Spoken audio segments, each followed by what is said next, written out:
51,000 रुपया चढ़ाएंगे आपके ऊपर। अरे माँ लक्ष्मी चरण चापती रहती बावरे, देने लेने की वहां बात मत कर।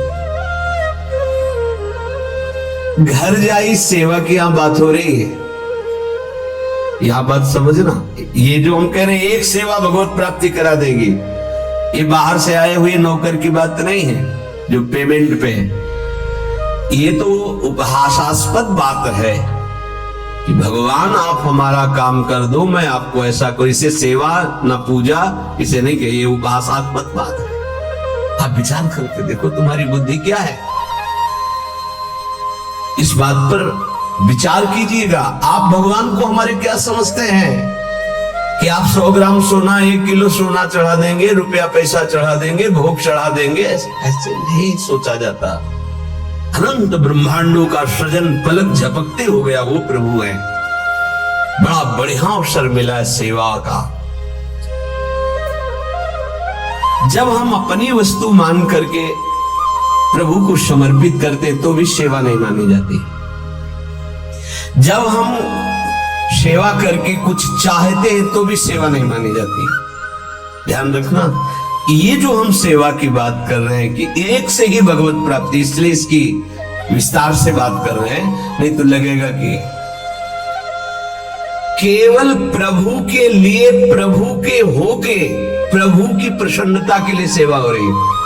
बोले आप संवर करके आ रहे हैं, बड़े भाग्यशाली। क्या भाग्य, ये शरीर उनका, मन उनका, प्राण उनका, जीवन उनका, मेरा कुछ अस्तित्व ही नहीं है, ये तो उनका सब कुछ है। हमें क्या पेमेंट मिल रही है, मुझे चवर करने को मिल रहा है, उन्हें यही मिल रही है। ऐसे उपासक को जो बिका हुआ प्रभु का है, एक सेवा उसे भगवत प्राप्ति कराते हैं। नित्य माल्यार्पण करना, ये हमारे वृंदावन का एक पुष्प और 1 करोड़ का बाहर से लाया हुआ पुष्प समानता नहीं कर सकता। ध्यान रखना, बाहर से 1 करोड़ का पुष्प मंगाओ, वृंदावन की किसी लता का एक पुष्प, तो जो हमारे प्रियालाल वृंदावन के एक पुष्प से प्रसन्न होंगे, वो बाहर के 1 करोड़ से नहीं होने आते। वो रंग बिरंगे बड़े महंगे महंगे फूल, वो हमारे प्रियालाल को पसंद नहीं। परम पावन ब्रज 84 कोश भूमि में प्रकट हुआ जो पुष्प है और दैन्य भाव से अर्पित किया जाता है। गंध प्रियालाल के श्री अंगों में इत्र है, सुगंधित चंदन है। ये जब हम लेप करते हैं कि मेरे स्वामी, मेरी स्वामिनी, प्रभु जरा सी बात में आप देखो, ये तो नित्य सेवा है, ये तो प्रियालाल की सेवा है। मथुरा पधारते हैं सरकार, वहां कुबरी उस चंदन की सेवा कंस ही करती थी। राज दरबार में चंदन पेश कर, भगवान ने कहा मुझे चंदन देगी, उसकी कोई श्रद्धा नहीं। तो आकर के वो भगवान को चंदन लेप कर, मेरे स्वामी और प्रणाम, न कुछ नहीं। चंदन कहां ले जा रही है? महाराज कंस के, ये चंदन मुझे देगी। देखा, बहुत सुंदर, हाँ तुम पुरुष भूषण हो, बहुत सुंदर हो। चंदन तत्काल भगवान ने श्री चरण का स्पर्श करा के झटका वाला एकदम सीधी सुंदर दिव्य रूप। अब तो पीताम्बर पकड़ लिया, कहां जा रहे हो? बोले आएंगे आपसे, मिलेंगे आपसे।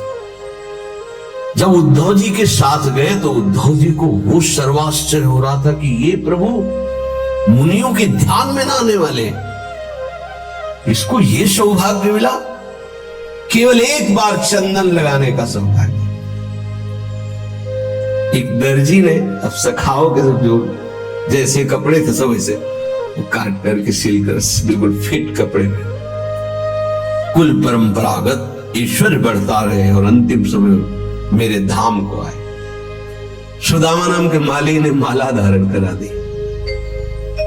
एक एक बार की सेवा में भगवत प्राप्ति कुल परंपरागत ऐश्वर्य बढ़ता रहे, ऐसा वो हमारे प्रभु हैं। हमारे प्रभु के भी प्रभु हैं प्रेम, और प्रेम का मूर्तिमान स्वरूप है लाडली। आप कहेंगे प्रभु के प्रभु, हाँ, अगर प्रभु को कोई अधीन कर पाया है तो प्रेमाधीन कहा गया प्रभु का, और वो प्रेम का मूर्तिमान स्वरूप हमारी प्रिया जो है। और प्रिया लाल दोनों को आपने माला अर्पित की, एक बार माला अर्पित किया तो भागवत में पढ़ के देख, एक बार चंदन अर्पित किया तो आप पढ़ के देख लीजिए, एक बार वस्त्र पोशाक सुधार दी तो आप पढ़ करके देख लीजिए। जबकि किसी विशिष्ट भाव सेवा में नहीं, वो भावावेश में दास्य भाव, सख्य भाव, कांता भाव से कोई ऐसे भाव का विशेष। जो नित्य प्रभु को चंदन अर्पित करता है, गंध अर्पित करता है, व्यजन पंखा करता है। बरसाने में लाडली जी की पंखा सेवा में एक बाबा वयोवृद्ध रहते, उनकी टांग में फोड़ा हुआ और उसने कैंसर रूप रख लिया। सेवा से नहीं हटते थे, बहुत कष्ट है। तो किसी भगत ने देखा तो कहा कि आप चलो एक बार मथुरा चलना पड़ेगा, वहां का पंखा सेवा। बोले आप जहां लाडली जी का मध्याह्न में शयन होगा, हम गाड़ी लेके आ जाएंगे, आपको मथुरा ले चलें और आपको सेवा के समय उपस्थित कर देंगे। तो राजी, जब आज डॉक्टर को देखा तो उनका है तो पैर कटेगा, ये ठीक तो होने वाला है नहीं। उनका नहीं, फिर हम श्री जी के पास नहीं जा पाएंगे, पंखा नहीं कर पाएंगे। नहीं, हम मरेंगे तो श्री जी के सेवा करके कर, ये सब नहीं करें, कोई दवा नहीं, हमें छोड़ा श्री जी के पास छोड़ दे पंखा। रात्रि में जब श्री जी शयन करती तो बाहर हो 15 से आई लाडली जो आई, बाबा तो को कहां पीड़ा है? देख बाबा खड़े होके देख, कोई पीड़ा नहीं दे रही। चेतना आई, खड़े हुए एकदम फिट, कहीं कोई कष्ट नहीं। कर तुम अकर तुम अन्यथा कर तुम, स्वामिनी की सेवा में जरूरत है। सच्ची बात, ये तो उनका लीला विलास है कि पंच भौतिक नाशवान शरीरों की भक्तों में पीड़ा देखी जाती है। वो केवल बाहरी, आंतरिक जो महासुख मिलता है उसको कौन देख पाता है? तांबूल दानो श्री स्वामिनी जी को ये अपनी सेवा पद्धति में है। भोग पवाया, आसमन कराया और पान की बीड़ी युगल सरकार को अर्पित की। मृदु मधुर पाद संवाहनम, जब हम श्री जी को शयन करा रहे हैं, ऊपर से वस्त्रावेष्टित किया, भाव में से प्रिया जी के चरण चाप रहे हैं, लाल जी के चरण चाप। आपको लग रहा है कि खिलवाड़ हो रहा है, इसी से अधीन हो जाएंगे वो। जब एकांत में शांत भाव होकर हृदय से एक दिन देखना, आपके ऐसे जो आप कर रहे हैं कि चरण चापने के, उसी में श्री चरण आ जाएंगे। सत्य वस्तु प्रभु है, कोई कल्पना नहीं है। मृदु मृदु पाद संवाहनम, फिर प्रियालाल की हम उत्थापन सेवा करके इनको सुंदर पोशाक, सुंदर माला धारण कराना। ऐसे जो करता रहता वो महाप्रेमावेश में एक दिन डूब जाता है। महाप्रेमावेश में पुलक शरीर होकर के, देह भाव रहित होकर के वो श्री जी की सखियों में सम्मिलित हो जाता है, राधा दासियों में सम्मिलित। क्या बताया साधन? श्री जी की सेवा परिचर्या। कब ऐसा होगा?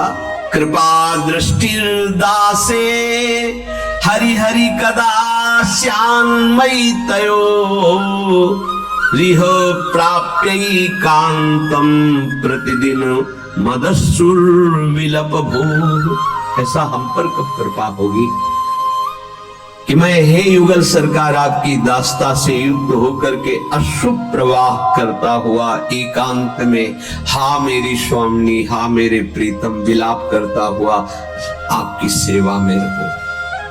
अंदर ही अंदर प्रेम विकलता और सेवा में डूबा हुआ। ये वृंदावनाधीश्वरी की सेवा अनंत जन्मों के मानो सुकृत फलीभूत हो गए यदि आपकी श्रद्धा बन जाए, आपकी भावना बन जाए।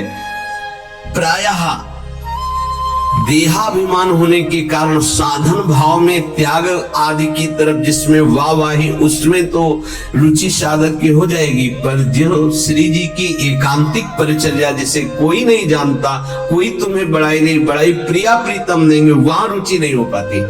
जिसमें चार लोग देखे उसमें रुचि हो सकती है, जिसमें प्रिया प्रीतम देखे उसमें एकांतिक रुचि होना है बड़ी विशेष कृपा की बात। इसीलिए कह रहे कृपा दृष्टि दासे हरि हरि कदा श्याम मई तयो। इस दास पर कभी ऐसी कृपा दृष्टि करो हे हरि, हे प्रभु, हे प्रियाजू, कि आपकी दासता की रुचि हो जाए, बस और कुछ नहीं, आपकी दासता की रुचि हो जाए। स्वयं आचार्य चरण अपने कर कमल से वृंदावन के वृक्षों से, लताओं से गिरी हुई सूखी लकड़ी बीनते थे और रसोई बनाते थे। एक बार नारमल जी आए, उन्होंने देखा कि पूज्य सद्गुरुदेव भगवान अपने पीतांबर में लकड़ी बीना है।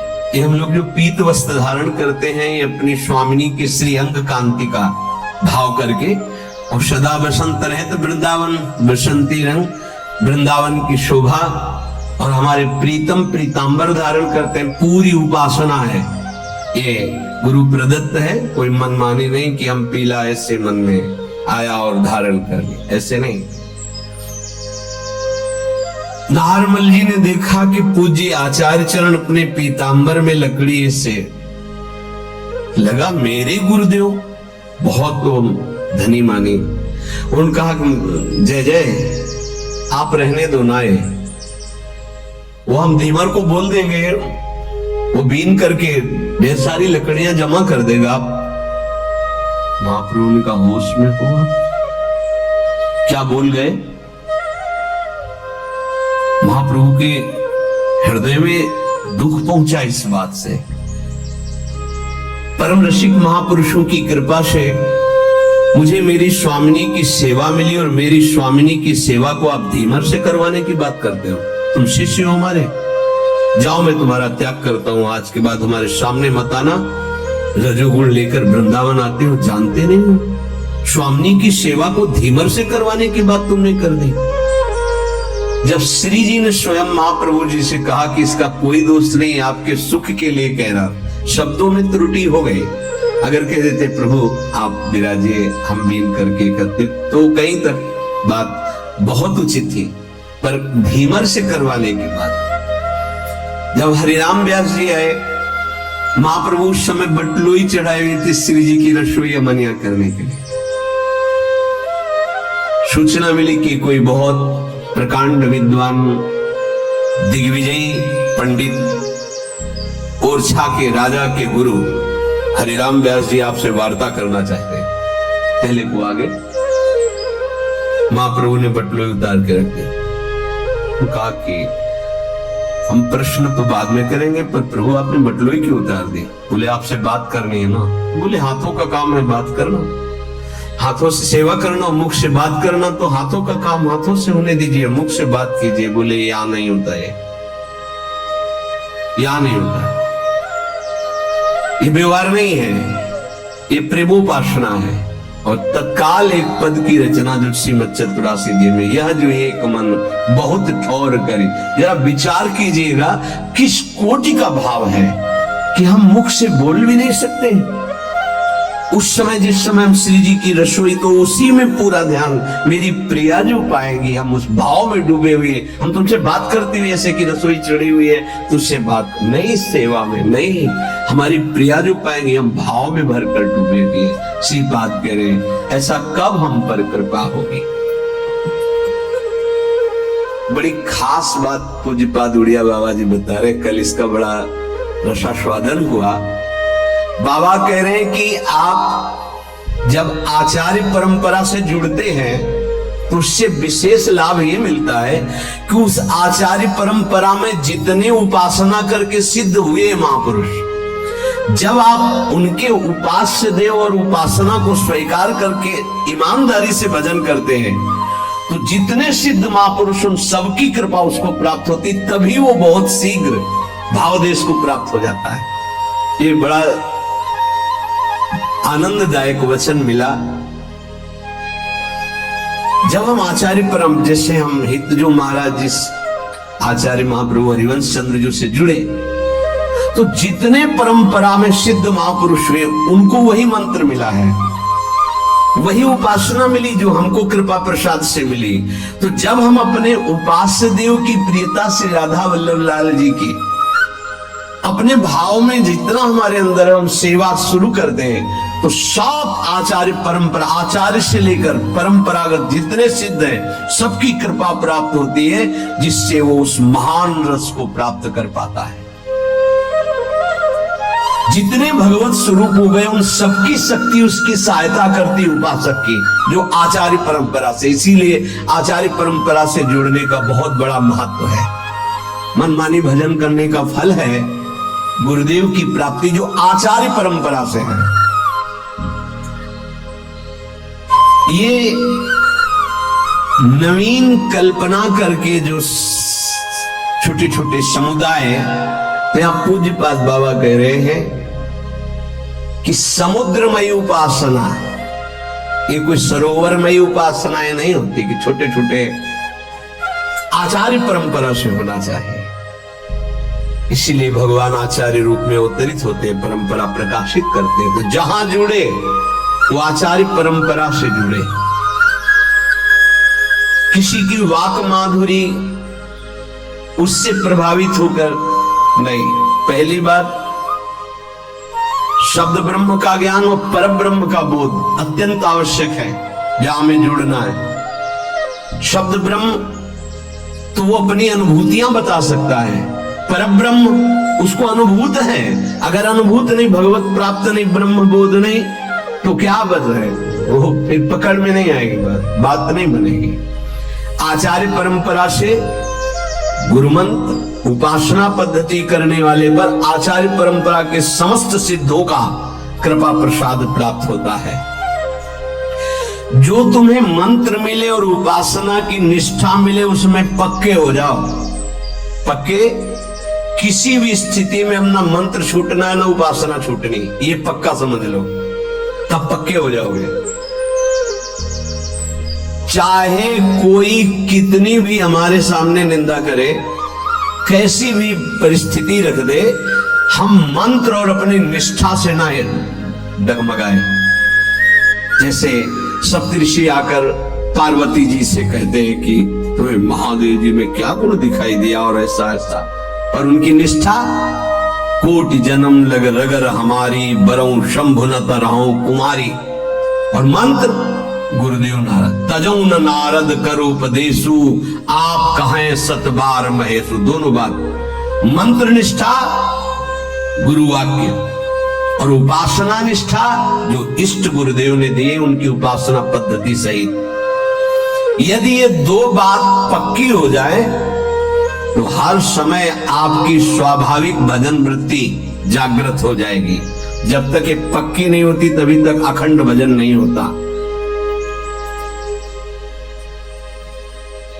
अखंड भजन की जो वृत्ति जागृत होती वो ऐसे उपासक पे होती कि विषय भोगों की उपस्थिति में इंद्रियों का विषय भोग ना करने की प्रवृत्ति होना, बिल्कुल नहीं, रुचि नहीं।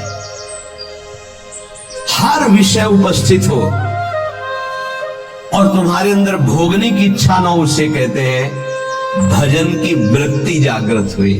नारायण हरि भजन में पांचों न सुहात, विषय भोग निद्रा हंसी जगत प्रीति बहुबात। तो देखो अभी भजन कहाँ है हमारा, कहाँ भजन की वृत्ति है, कहाँ निष्ठा परिपक्व है, कहाँ मंत्राकार वृत्ति है।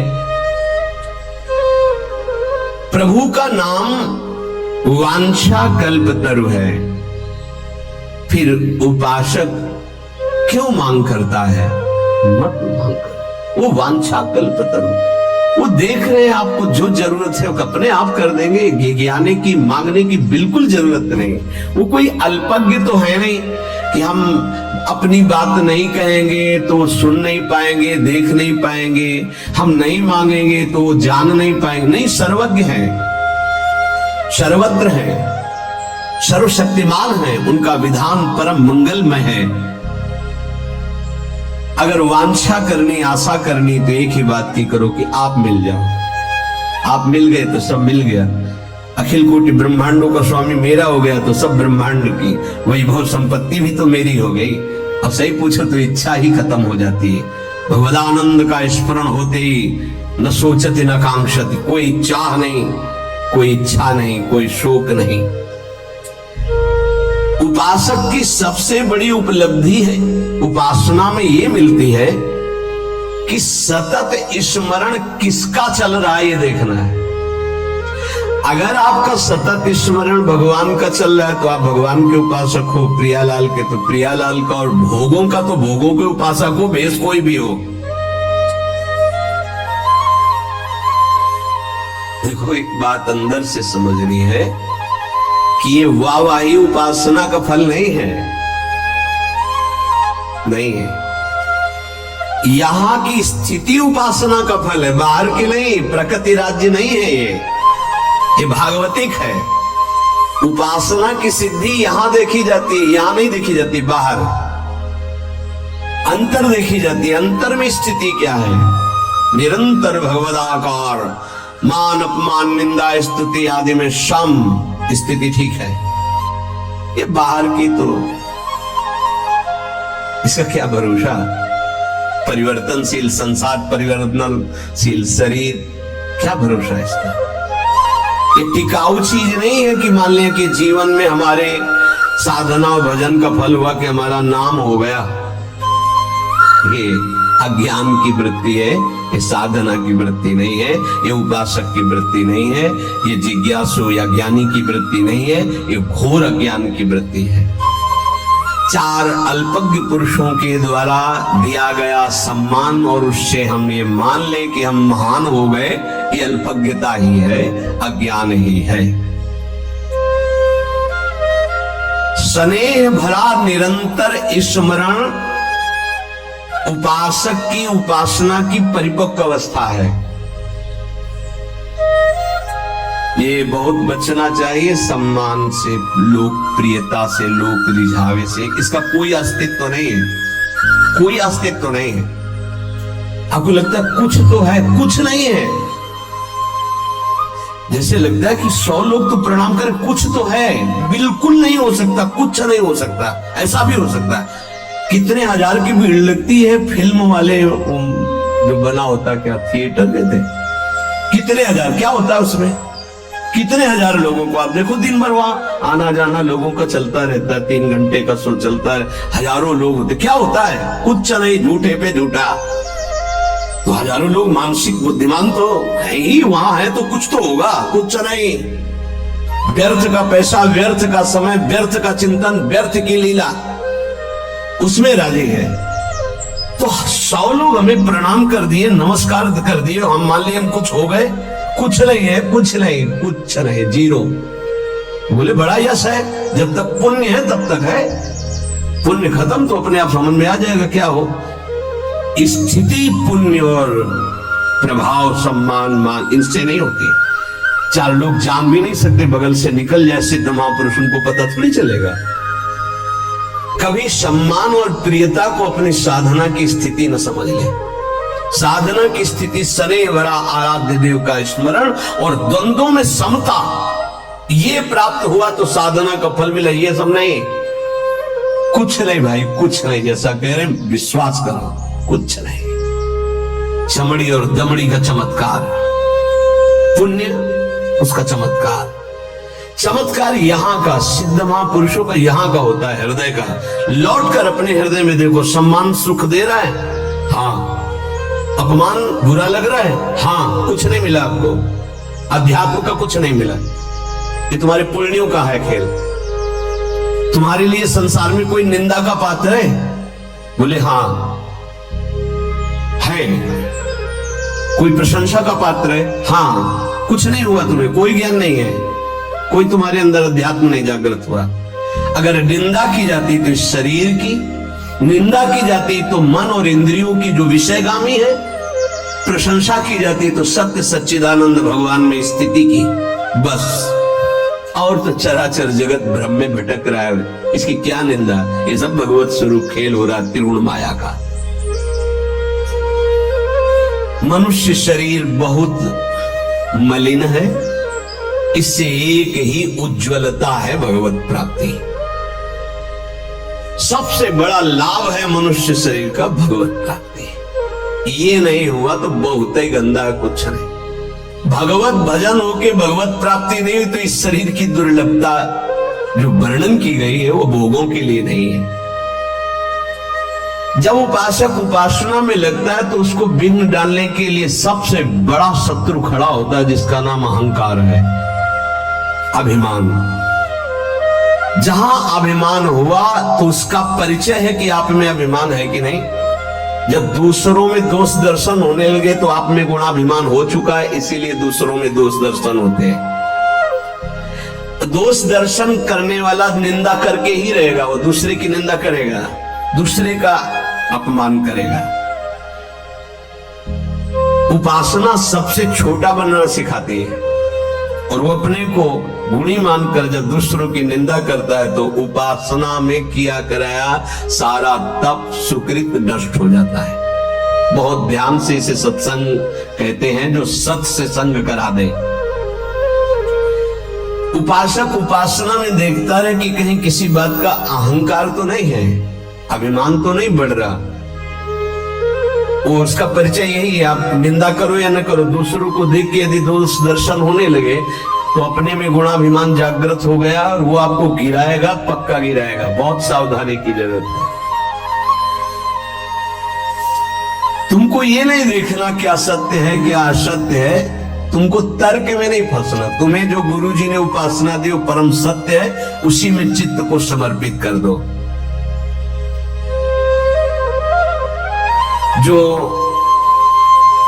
विषयों से प्रेम करता है वो प्रिया प्रीतम का प्रेमी नहीं होता, जो प्रिया प्रीतम का प्रेमी होता है वो विषयों का प्रेमी नहीं होता। विश्वास करो, ये जीवन केवल प्रभु के प्रेम के लिए प्राप्त हुआ है। अगर हमारे इस जीवन में भगवत प्रेम नहीं हुआ तो कैसा, फिर जीवन का मतलब क्या रहा। प्रेम कहां से प्रकट होता है? भगवत भक्तों के चरित्र पढ़ना, भगवत भक्तों का संग करना, निरंतर भगवान नाम जप करना, शरीर पोषण के लिए भगवत प्रसाद पाना, स्वरूप पोषण के लिए गुरु मंत्र जपना, भगवान की लीलाओं का गायन श्रवण करना, इसी से प्रेम का प्रादुर्भाव होता है।